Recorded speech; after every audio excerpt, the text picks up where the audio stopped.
Cameron, stop it!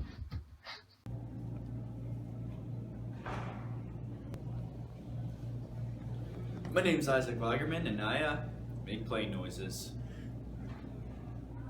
Agree. He did. He did. He made plane noises.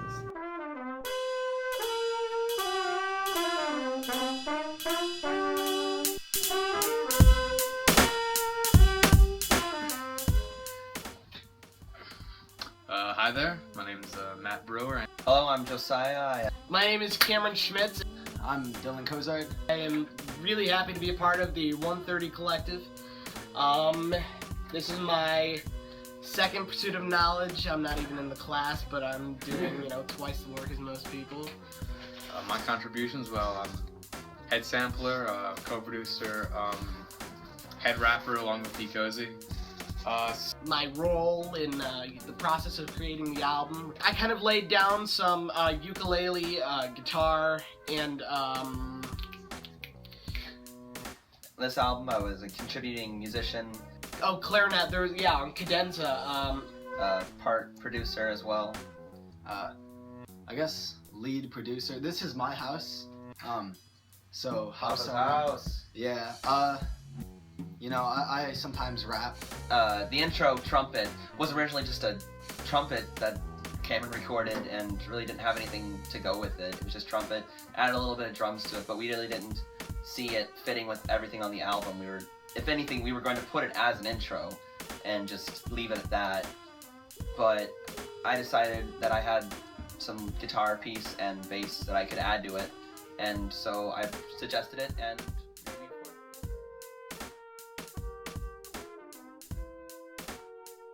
recorded. Weirdly ended up being the two main rappers on this, so we provided, I think, like maybe 60 to 70% of the vocals on this. Yeah. A good amount.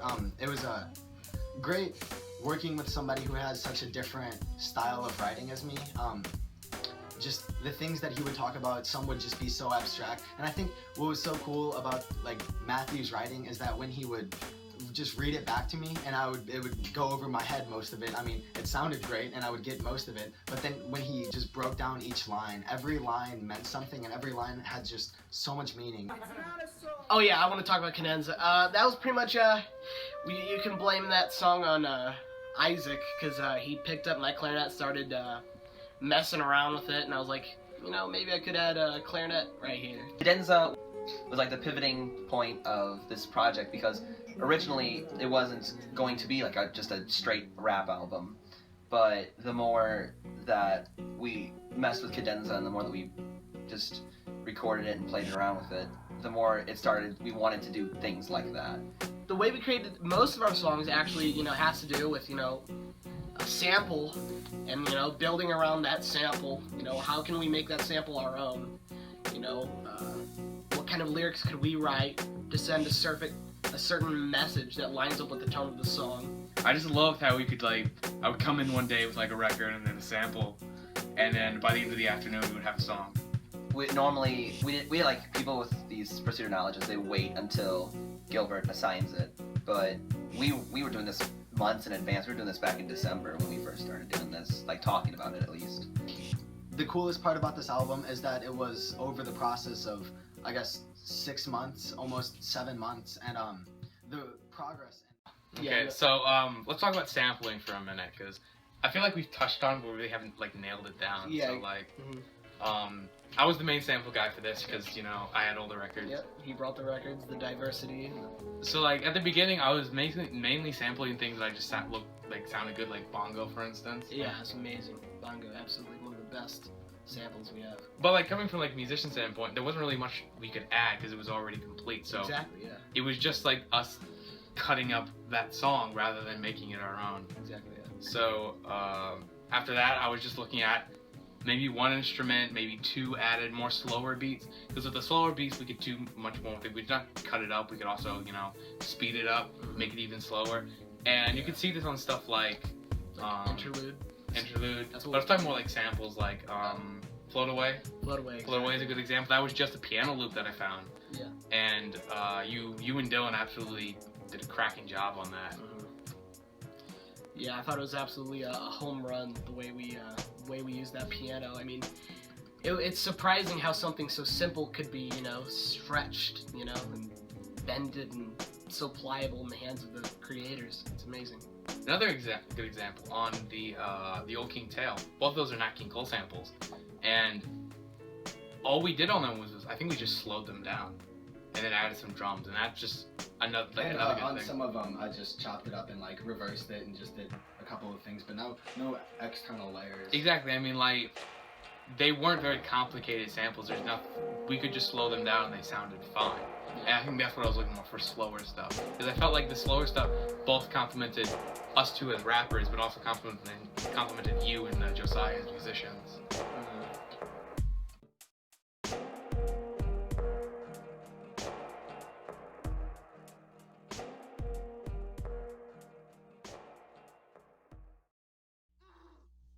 Well, whenever it came down to producing, and I would come up with a musical piece. I'd be like, hey, I have this bass to go with, like what we did with Interlude. We had Cameron just playing his ukulele, and then Dylan said, okay, you have like the basic chords. Now just go over it and do some like just play around, do some soloing. And Cameron went and did that, and then I'd come over. I said, hey, I think I have some bass to go with those chords. And I just would play this bass piece, and me and Dylan were just able to communicate on it, like just this level to where we'd say, I think that I want, and I wouldn't even finish this, and you'd be like, yeah, I get you, and then we'd do it, and it would work. So we'd understood each other to that extent. With some of the earlier songs that we did, I felt like I don't know, I didn't want to scrap them and I didn't want to rewrite them just because I liked the idea that I could see my progression as I listened through the album. I could listen to a song and know exactly when we made it and how early we made it compared to everything else. Rap Beat was something that we recorded from a very long time. Is that the official name, Yeah. Rap Beat?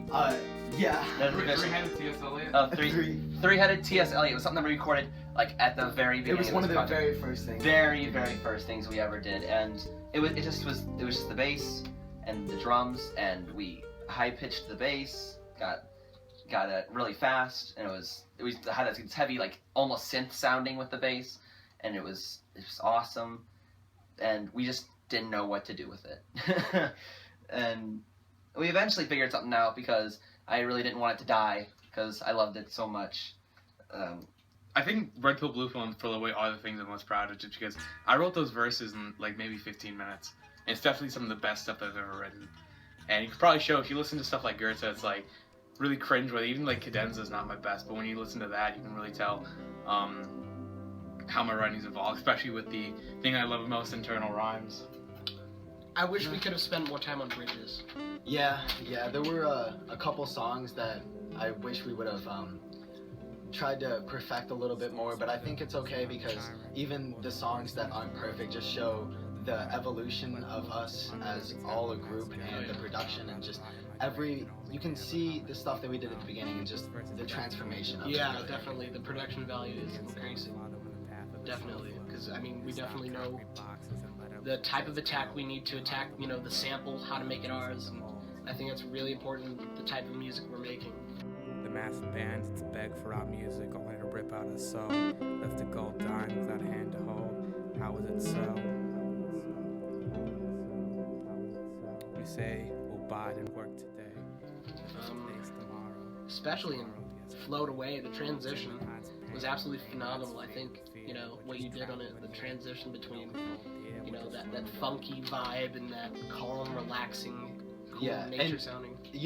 Those both on the song Float Away, it started off with I had Audacity opened and I was just recording through the record player, and I just happened to record two songs onto the same Audacity, and it just so happened that they line up, so I just kept them together and we just worked around it, and I think it really shows that we just like to switch the unpredictable. Whatever people think is going to happen, try to make it our own and really change whatever people's expectations are.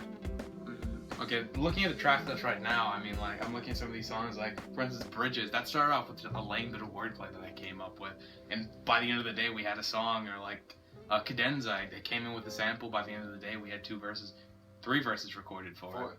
4 verses. Or even. The whole song done by the end of the day.